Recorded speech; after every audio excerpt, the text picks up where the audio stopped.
En el nombre del Padre, del Hijo y del Espíritu Santo. Amén.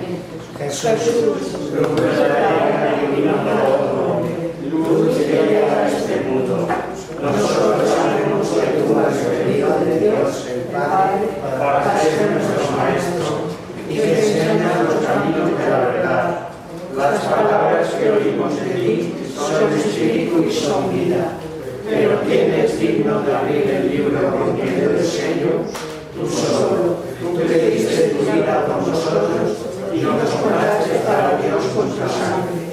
Danos a conocer el misterio del reino de Dios y las inagotables riquezas del corazón. Descúbrenos los tesoros de la sabiduría y de la ciencia de Dios en ti se oculta. Haz que tu palabra penetre nuestras almas y guíe con la luz nuestros pasos y ilumine nuestra senda hasta que aparezca el día y se disipe la tierra. Tú que vives y reinas por los siglos de los siglos. Amén.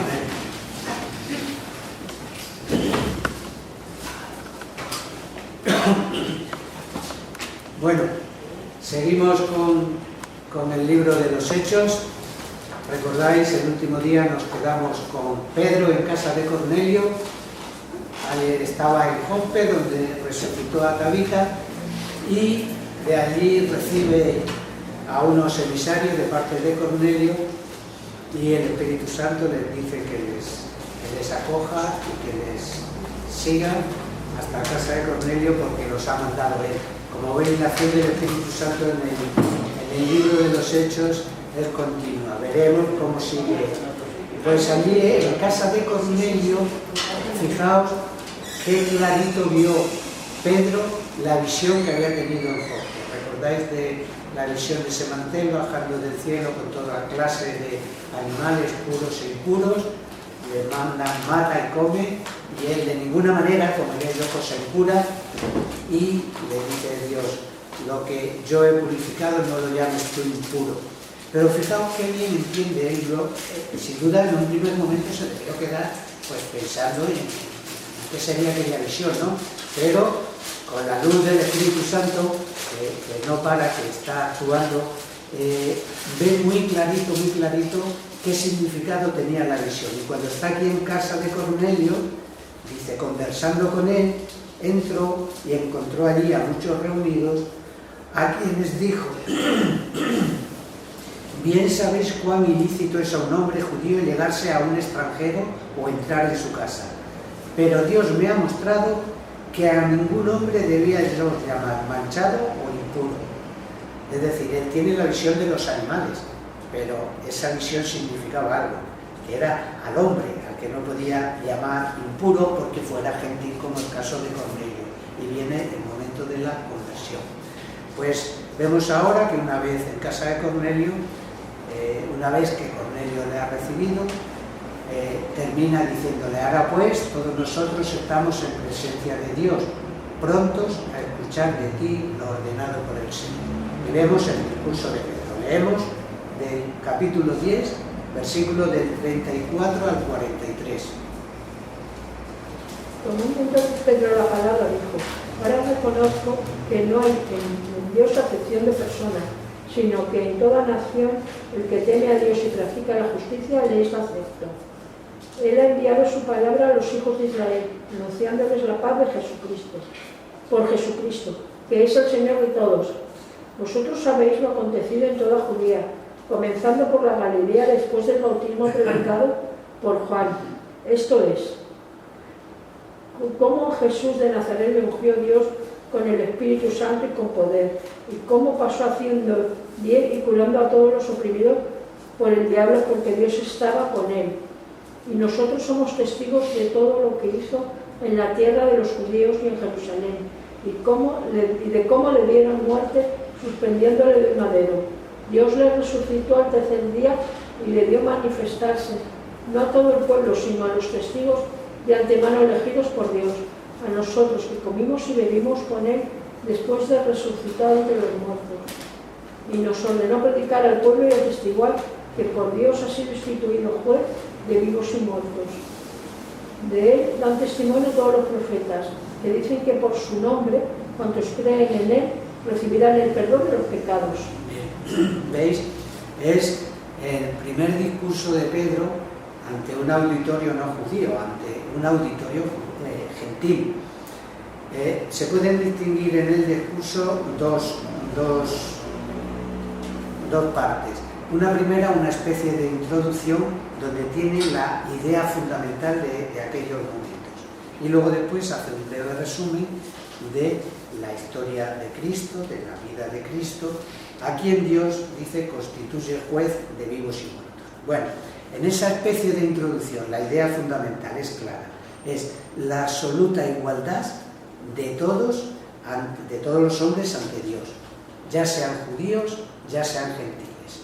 Aunque es verdad que da como una cierta predilección a los judíos, puesto que es la nación elegida y son los primeros a los que se le ha predicado el mensaje evangélico. Pero total igualdad. En Dios no hay acepción de personas. Hoy en las peticiones iban por ahí un poco, ¿no? de que como en Dios no hay acepción de personas, pero nosotros a veces sí tenemos esa distinción, ¿no?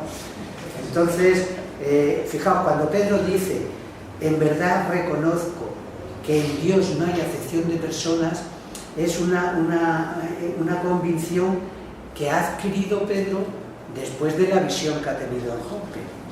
No es que antes Pedro pensase que en Dios sí había acepción de personas, que no lo pensaba, pero sí pensaba lo que todos los judíos, que Dios había tenido pues una predilección por el pueblo judío al que había elegido y así lo había determinado Dios. Leer en Éxodo 19, 4, 6.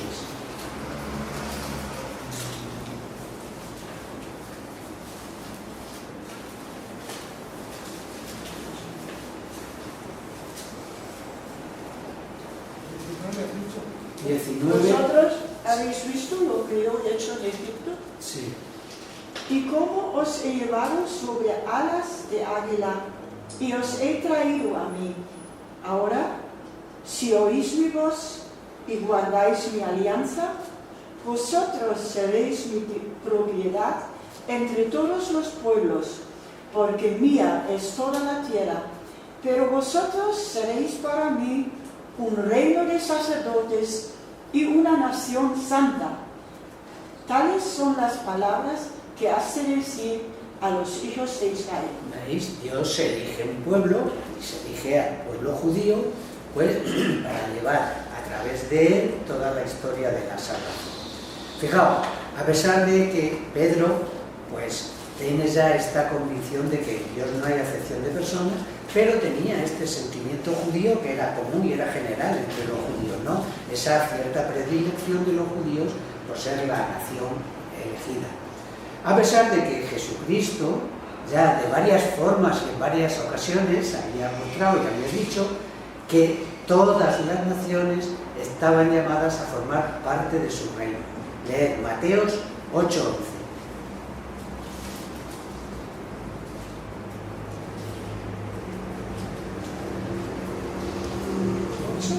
11.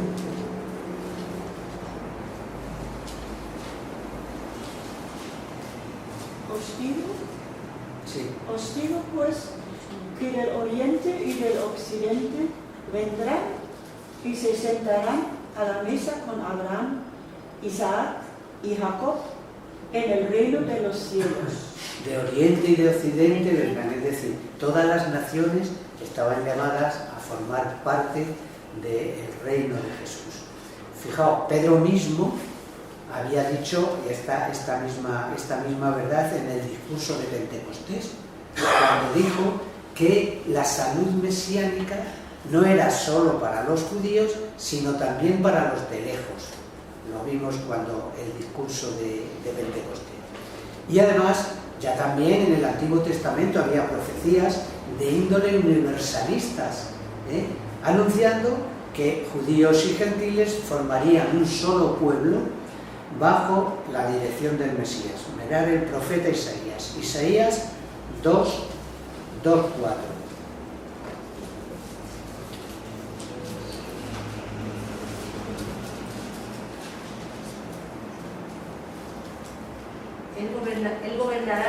naciones y dictará sus leyes a pueblos numerosos, que trocarán sus espadas en arados y sus lanzas en hoces. No alzará ya la espada pueblo contra pueblo, ni se entrenarán ya para la guerra. Pero lee desde el versículo 2. Es el 2. Sucederá en los días venideros que el monte de la casa del Señor será afincado en la cima de los montes y se alzará por encima de los collados. Afluirán a él todas las gentes. Vendrán muchos pueblos y dirán: venid, subamos al monte del Señor. Afluirán a él muchas gentes, es decir, pues esa profecía de índole universalista en la que tanto judíos como gentiles, todos formarían un pueblo regido bajo la dirección del Mesías. Los judíos conocían perfectamente estas profecías, pero interpretaban de que sí, de que se admitía al gentil dentro del pueblo judío, pero siempre que se sometiera a la circuncisión y a la ley de Moisés. Y fijaos, por eso para un judío, un gentil, por muy simpatizante que fuese del judaísmo, era siempre un impío, era impío, no podía entrar en su casa y menos comer con ella. Bueno, pues a cambiar esa mentalidad es a lo que viene la visión que tuvo Pedro de Jope, que prescinda de esos escrúpulos legales, pues lo que Dios ha purificado no lo puede llamar el impuro. Y fijaos, digo que Pedro comprendió perfectamente esa visión y el significado de la visión, porque luego en el Concilio de Jerusalén es Pedro el que nos dirá que es por la fe como Dios, sin necesidad de la circuncisión, ha purificado el corazón de los paganos. Lee en Hechos de los Apóstoles 15, 8, 9.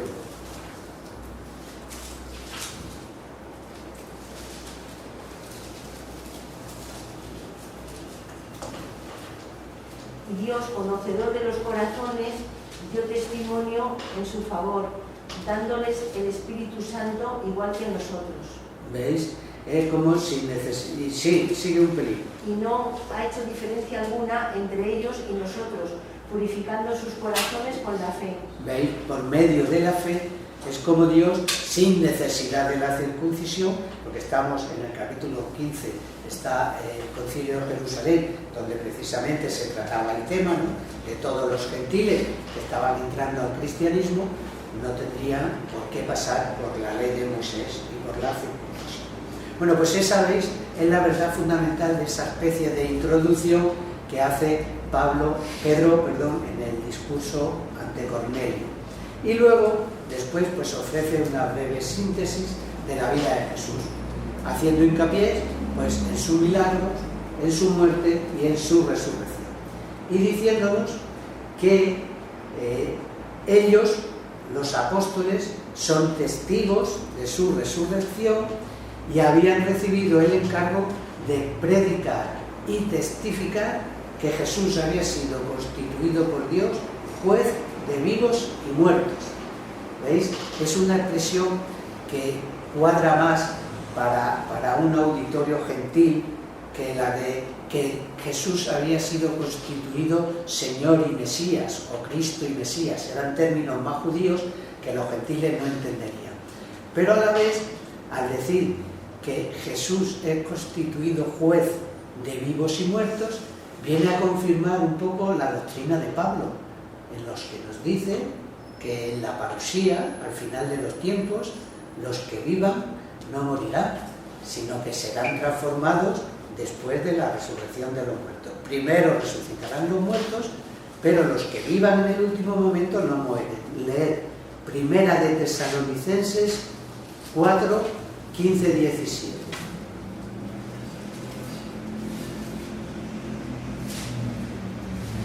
¿4? 15, 17. Ved pues lo que os decimos como palabra del Señor. Nosotros los vivos, los que estamos todavía en tiempo de la venida del Señor, no precederemos a los que murieron.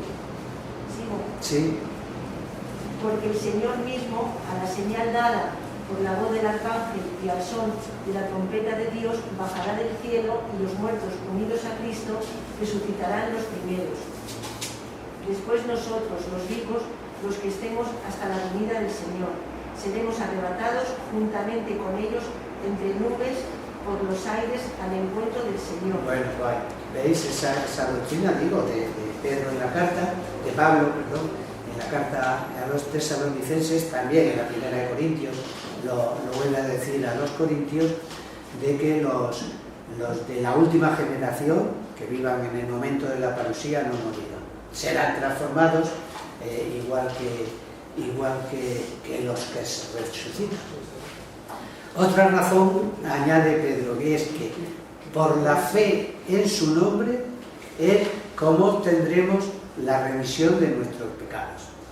Bueno, pues ante este discurso y en este discurso de Pedro ante Cornelio, aún estando hablando en el discurso, pues se da el hecho de lo que se conoce como el Pentecostés de los gentiles, porque se da la misma circunstancia que en Pentecostés. Baja el Espíritu Santo sobre todos los de la casa de Cornelio. Vamos a ver en el capítulo 10, versículos del 44 al 48. Aún estaba Pedro diciendo estas palabras cuando descendió el Espíritu Santo sobre todos los que oían la palabra, quedando fuera de sí los fieles de la circuncisión que había venido con Pedro, de que el don del Espíritu Santo se derramase sobre los gentiles, porque les oían hablar en varias lenguas y glorificar a Dios. Entonces tomó Pedro la palabra: ¿podrá acaso alguno negar el agua del bautismo a estos que han recibido el Espíritu Santo igual que nosotros? Y mando bautizarlos en el nombre de Jesucristo. Entonces le rogaron que se quedase ahí algunos días. ¿Veis? Decía que con razón se ha llamado a esta escena el Pentecostés de los gentiles.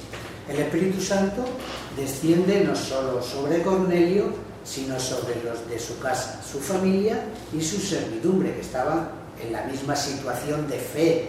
Era simpatizante del judaísmo, pero recordéis que se le aparece un ángel como habiendo escuchado Dios su oración, es decir, que probablemente estaba pidiéndole a Dios que le mostrara cuál era el camino para serle más adepto a Dios, ¿no? Desciende el Espíritu Santo. El fenómeno tiene lugar mientras Pedro estaba todavía hablando. Y no cabe duda de que, recordáis que Pedro se llevó a 6 judíos cristianos de Joppe, pues para un poco prevenir lo que más adelante iba a pasar, de que le echaran en cara el haber estado con gentiles, de cómo había hecho esto, y estos judíos cristianos debían estar sin duda pues asombrados de cómo se les concedía el don del Espíritu Santo, igual que a ellos, igual que se les había concedido en la primera venida del Espíritu. Sin duda, Pedro no estaría tan sorprendido porque lo tuvo muy claro después de la visión de Joppe. Esta nueva intervención del Espíritu Santo pues no es nada más que era una señal de cuál era la voluntad divina para Pedro, era una señal para Pedro de cuál era la voluntad de Dios con respecto a los gentiles. De hecho, el mismo Pedro lo reconoce así. Hemos leído en el 10:47: ¿podrá acaso alguno negar el agua del bautismo a estos que han recibido el Espíritu Santo igual que nosotros?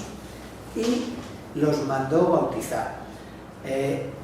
Los manda a bautizar en el nombre de Jesucristo. Sabéis que estuvimos comentando qué significaba el bautismo en nombre de Jesucristo. El bautismo era como Jesús había ordenado, bautizándolos en el nombre del Padre, del Hijo y del Espíritu. Pero se les decía el bautismo en nombre de Jesucristo era una forma de denominar el bautismo cristiano, para diferenciarles de aquel otro bautismo de Juan.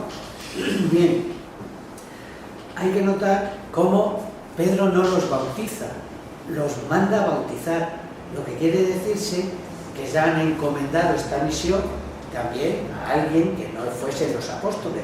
¿Recordáis cómo cuando hablamos de la unción, porque fue una verdadera unción o una verdadera ordenación litúrgica, la de los diáconos, pues tenían esta misión de predicar, además de, esta misión de bautizar, además de también ser ayudantes de los apóstoles en la liturgia y también predicadores de la palabra. Felipe y Esteban, los vemos a Felipe predicando en Samaria y a Esteban en Jerusalén, pues cuando le prendieron y le mataron. Fijaos que siempre lo normal era recibir el bautismo y después la efusión del Espíritu Santo. Eso era lo normal y era como se daba normalmente en todas las circunstancias. Verás, vamos a ver cuando Pablo va con unos cristianos, el que le habla, creo que es en Éfeso, ahora lo vemos, en Hechos de los Apóstoles 19, 5, 6, que les pregunta que qué bautismo, que si han recibido el Espíritu Santo, y dice, pero ¿quién es el Espíritu Santo? Si no sabemos quién es, solo hemos recibido el bautismo de Juan. Y los bautiza, les impone las manos y después del bautismo reciben el Espíritu Santo, que es Hechos de los Apóstoles 19, 5, 6. Al oír esto, se bautizaron en nombre del Señor Jesús, e imponiéndoles Pablo las manos, descendió sobre ellos el Espíritu Santo, y hablaban lenguas y profetizaban. Eran unos 12 hombres. ¿Veis? A estos Pablo los bautiza y después reciben el Espíritu Santo. Era lo normal. Si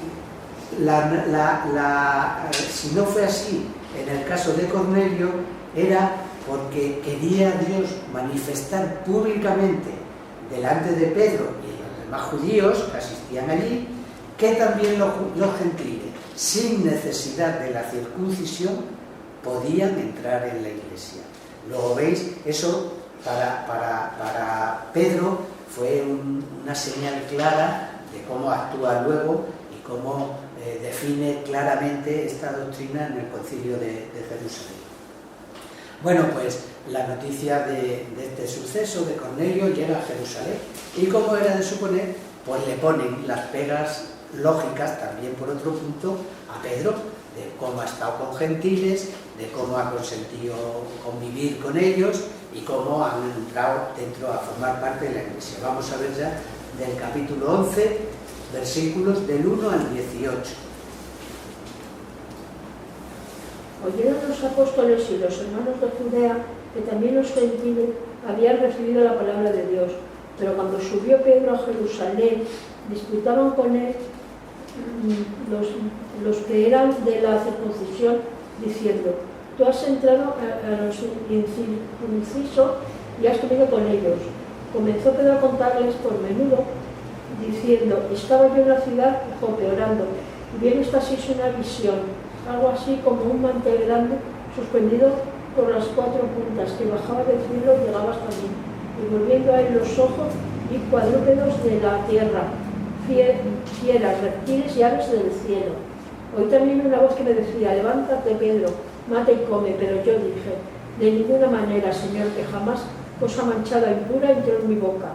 Por segunda vez me habló la voz del cielo: lo que Dios ha purificado no lo llames tú impuro. Esto sucedió por 3 veces, y luego todo volvió al cielo. En aquel instante se presentaron 3 hombres en la casa en que estábamos, enviados a mí desde Cesarea. Al mismo tiempo el Espíritu me dijo que fuese con ellos sin vacilar. Conmigo vinieron también estos 6 hermanos, y entramos en la casa de aquel varón, que nos contó cómo había visto en su casa al ángel, que presentándosele dijo: envía a Jope y haz venir a Simón llamado Pedro, el cual te hablará palabras por las cuales serás salvo tú y toda tu casa. Comenzando yo a hablar, descendió el Espíritu Santo sobre ellos, igual que sobre nosotros al principio. Yo me acordé de la palabra del Señor cuando dijo: Juan bautizó en agua, pero vosotros seréis bautizados en el Espíritu Santo. Si Dios pues les había otorgado igual don que a nosotros, que creímos en el Señor Jesucristo, ¿quién era yo para oponerme a Dios? Al oír estas cosas, callaron y glorificaron a Dios diciendo: luego Dios ha concedido también a los gentiles la penitencia para la vida. Muy bien. ¿Veis? Digo que hasta cierto punto era normal la reacción de los judíos, de estos judíos cristianos de Jerusalén, porque lo realizado por Pedro se salía de la vía normal con la que había transcurrido hasta ahora la predicación evangélica. Por eso es tan importante este paso. El Espíritu Santo va dando toques y va dando pequeños pasos, algunas veces, o grandes pasos, como es ahora, porque aparentemente lo que es insignificante fue de suma importancia. Lo mismo este hecho de la conversión de Cornelio, que luego lo que vamos a ver con la fundación de la iglesia de Antioquía, porque va a ser la universalización del hecho cristiano. Es decir, cómo va a empezar a entrar en la iglesia multitud de gentiles, aparte de los judíos que se iban convirtiendo. Fijaos que estos, los judíos cristianos de Jerusalén, no le reprochan a Pedro el que le haya predicado a Cornelio, o incluso el que le haya bautizado, sino el que haya comido con él. Como, siendo gentil, había pasado a su casa siendo impuro, porque ya dijimos que para un judío, un no circunciso, un circuncidado, era impuro. Bueno, ¿veis? Tampoco es que toda la iglesia de Jerusalén se opusiera a Pedro. Suponemos que cuando dice los apóstoles y los hermanos de Judea, pues serían sin duda pues esos que estaban más apegados a la observancia de la ley mosaica. Era difícil para los judíos, aun después de convertidos a la fe, pues dejar de un lado esas prerrogativas del pueblo elegido y tener que asumir pues una situación de igualdad entre judíos y gentiles. Digo que era lógica esa preocupación judía, ¿no? Por eso decía que era el Espíritu Santo el que se va a ir encargando de dar pequeños toques, como aquí a Pedro, para la misión, en este caso de Cornelio, pero la misión general de los gentiles. Fijaos, la defensa de Pedro ante estas acusaciones de los judíos cristianos de Jerusalén, pues su argumentación no tiene réplica. Dice que en todo momento se ha conducido guiado por el Espíritu Santo.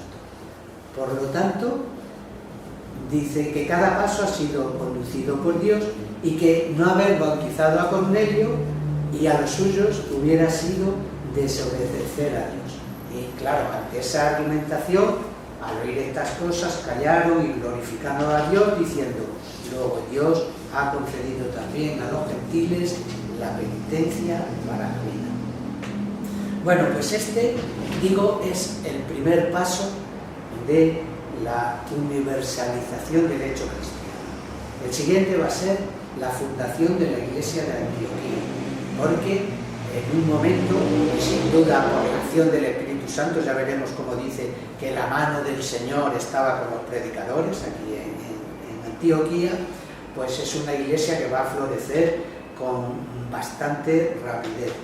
Leemos en el capítulo 11, versículos del 19 al 26.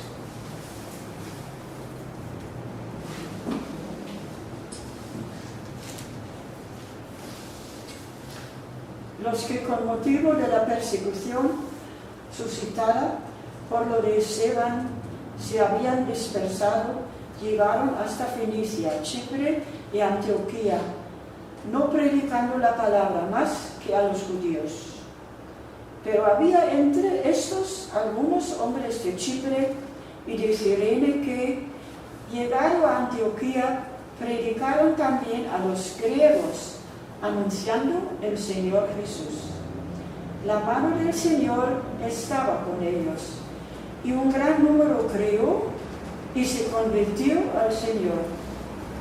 Llegó la noticia de estos a los oídos de la iglesia de Jerusalén, y enviaron a Antioquía a Bernabé, el cual, así que llegó y vio la gracia de Dios, se alegró y exhortaba a todos a perseverar fieles al Señor, porque era hombre bueno y lleno del Espíritu Santo y de fe, y se alegó al Señor numerosa muchedumbre. Bernabé partió a Tarso en busca de Saulo, y hallándole, le condujo a Antioquía, donde por espacio de un año estuvieron juntos en la iglesia e instruyeron a una muchedumbre numerosa, tanto que en Antioquía comenzaron los discípulos a llamarse cristianos. Muy bien, ¿veis? Cuenta aquí San Lucas pues los orígenes de la iglesia de Antioquía. Antioquía era una ciudad muy importante, era la capital de la provincia romana de Siria y era la tercera ciudad en importancia del Imperio Romano. Estaba Roma, estaba Alejandría y después Antioquía, que ya por aquella época contaba con 500.000 de habitantes. Era una ciudad numerosa en habitantes y desde luego con una numerosa colonia judía. Bueno, pues a esta ciudad llegan los dispersados tras la muerte de Esteban, los perseguidos. Todo ese grupo de helenistas que formaban el grupo de los de Esteban son perseguidos y en su persecución se dispersan y por la acción del Espíritu Santo, una vez más, que les hace misioneros, porque aunque perseguidos son misioneros, llegan a Antioquía. Y dice que en un principio solo predican a los judíos, pero alguien entre ellos, pues de índole quizás un poco más universalista y más abierto, predican por primera vez a unos griegos y fijaos, esto era lo dijimos al principio en la charla que dimos de introducción, de la importancia que tiene este hecho, porque este hecho que parece insignificante supuso la universalización del hecho cristiano. Es verdad que hasta entonces ya teníamos traducidos al griego las escrituras que estaban escritas entonces, los evangelios que se escribirían después también se escriben en griego, pero el hecho cristiano, los judeocristianos, que son los únicos cristianos hasta ahora, estaban todavía encerrados pues, en esa etnia pequeña del judaísmo. Pues el predicar el evangelio a los griegos supuso un paso hacia la universalización del hecho cristiano, porque fue el modo en que la Iglesia encontró el lenguaje para expresar todos los conceptos que se habían recibido del Antiguo y del Nuevo Testamento. Y de ahí luego pues, llegan los primeros concilios, de ahí llegan los primeros dogmas y cómo la Iglesia ha encontrado ese lenguaje para poder expresar esos conceptos. Es por lo tanto un hecho fundamental. Lo que parece cierto es que el primer paso fue la conversión de Cornelio, es decir, la conversión de Cornelio fue poco antes del hecho de la fundación de la iglesia de Antioquía, porque es el mismo Pedro, también en el Concilio de Jerusalén, que nos dice que por misión de Dios él fue el primero que predicó a los gentiles y el primero que admitió a los gentiles en la iglesia. Leer, si queréis, en Hechos de los Apóstoles 15:7.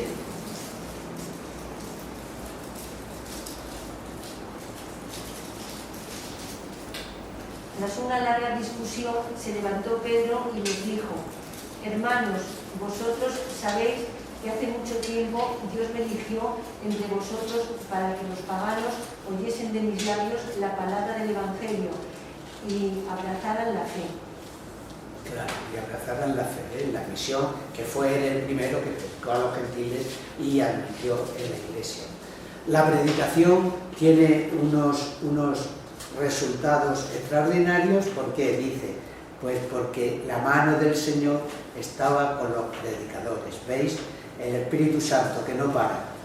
Se nota a través de ¿qué? Pues de diversas señales y de diversos predigios una especial intervención de Dios. Llegada la noticia a Jerusalén, mandan a Bernabé. ¿Recordáis que dijimos cuando la predicación del diácono Felipe en Samaria que el control de la predicación del Evangelio, aún fuera de Jerusalén, pues la llevaban desde Jerusalén los apóstoles? Y entonces, allí en aquel caso, en el caso de la predicación de Felipe en Samaria, mandan a Pedro y Juan para que testifiquen la predicación de Felipe y terminen de completar la obra que había iniciado Felipe, ¿no? Y lo mismo pasa aquí. Llega la noticia a Jerusalén y mandan a Bernabé. A Bernabé debió confiársele pues como dos misiones. Primero, que certificara que la doctrina que se está predicando es la verdadera, es la correcta, es la exacta. Y segundo, pues que evitara el roce que se podía producir y que de hecho se producía entre los judíos cristianos y los gentiles que entraban al cristianismo. La misión era delicada, pero Bernabé la debió cumplir pues con sumo tacto y con una clara visión de la realidad. Y en poco tiempo una gran muchedumbre se convierte al Señor. Y otro mérito de Bernabé es que al ver que allí hay mucha tarea, pues va a Tarso, donde estaba Saulo. Recordar cuando le vimos que se fue de Jerusalén y estuvo en Tarso como 4 o 5 años. Ahora va Bernabé a buscarle para traerle a Antioquía y allí estar predicando los dos un año. Digo que es otra gran visión y otro gran acierto de Bernabé. Bernabé fue el que le acercó a los apóstoles y va a ser también ahora el que le introduzca en el apostolado. El éxito en la iglesia de Antioquía es tal que desde ese momento el centro de gravedad de la iglesia, que estaba en Jerusalén, pues de alguna manera pasa a Antioquía. Y de aquí, de Antioquía, van a partir luego pues esas expediciones apostólicas de Pablo por toda Asia Menor y por Europa, que ya sí van a ir dando un carácter más universal pues a la nueva religión, al cristianismo. Y fue en Antioquía, dice, donde comienzan a dárseles el nombre de cristianos.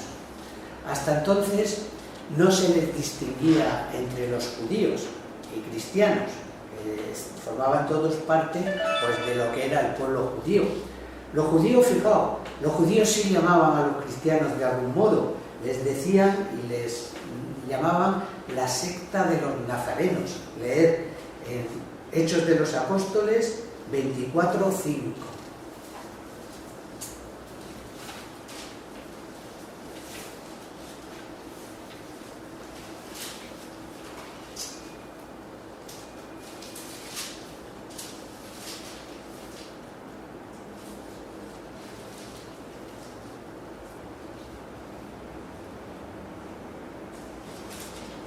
Pues bien, hemos hallado a este hombre una peste que excita a sedición a todos los judíos del orbe y es el jefe de la secta de los nazarenos. Y es el jefe de la secta. Si lees el versículo 14 también de ese mismo capítulo: te confieso que sirvo a Dios de mis padres y con plena fe en todas las cosas escritas en la ley y en los profetas, según el camino que ellos llaman secta, y con la esperanza en Dios que ellos mismos tienen de la resurrección. ¿Veis? Luego, no había distinción entre judíos y cristianos. Aquí se les empieza a llamar cristianos. Los judíos sí ya dentro del judaísmo definían a los cristianos como la secta de los nazarenos. Y los mismos cristianos, entre ellos mismos, se definían de distintos modos, que ya hemos visto hasta ahora. Se llamaban creyentes, se llamaban discípulos en alguna ocasión, se llamaban hermanos, se llamaban santos, ¿recordáis? A los primeros cristianos, los santos de Jerusalén. Bueno, pues esos 4 nombres de creyentes, discípulos, hermanos y santos era como una síntesis, como un compendio de la vida íntima de la comunidad cristiana. ¿Por qué? Porque creyendo a Cristo, del que eran fervientes discípulos, vivían una vida de hermandad y separados para vivir en la santidad de Dios. Por ahí el nombre de creyentes, de hermanos, de discípulos y santos. Bueno, según también algunos autores, dicen que es aquí donde empezó a dársele el título de Señor a Jesús. Es cierto que ante un auditorio gentil, como nos encontramos en Antioquía, era más propio el título de Señor que el de Mesías o Cristo, que era más propio del más propio del judaísmo, del judío. Pero no es aquí donde ya, sino mucho antes, se le ha dado el título de Señor. El mismo Pedro, ante auditorio judío, le había dado ya ese título en el discurso de Pentecostés, y así se lo continuarían aplicando también otros predicadores evangélicos antes de que tuviese lugar la predicación aquí en Antioquía. Leed, si queréis, el capítulo 7 de los Hechos de los Apóstoles, 59-60.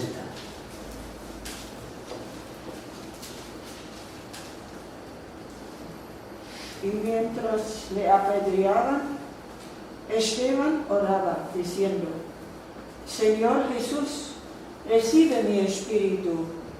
Puesto de rodillas, gritó con fuerte voz: Señor, no les imputes este pecado. ¿Veis? Esteban, en su martirio, ya le invocaba como Señor. Luego, no es en Antioquía donde se le empieza a dar el título de Señor a Jesús, sino ya mucho antes. Bueno, pues creo que nos vamos a quedar aquí y continuamos el próximo día. El próximo día, sabéis, tenemos la charla sobre la Cuaresma. Interrumpimos el Hecho de los Apóstoles y Manolo nos dará la charla sobre la Cuaresma. Empezamos. Virgen, bella como la luna, venida del cielo, en cuyo rostro se miran los santos y se contemplan los ángeles. Haz que nosotros, tus hijos, nos aparezcamos aquí y que nuestras almas reciban un rayo de esa bella joya que no decae con los años, sino que brilla en la eternidad.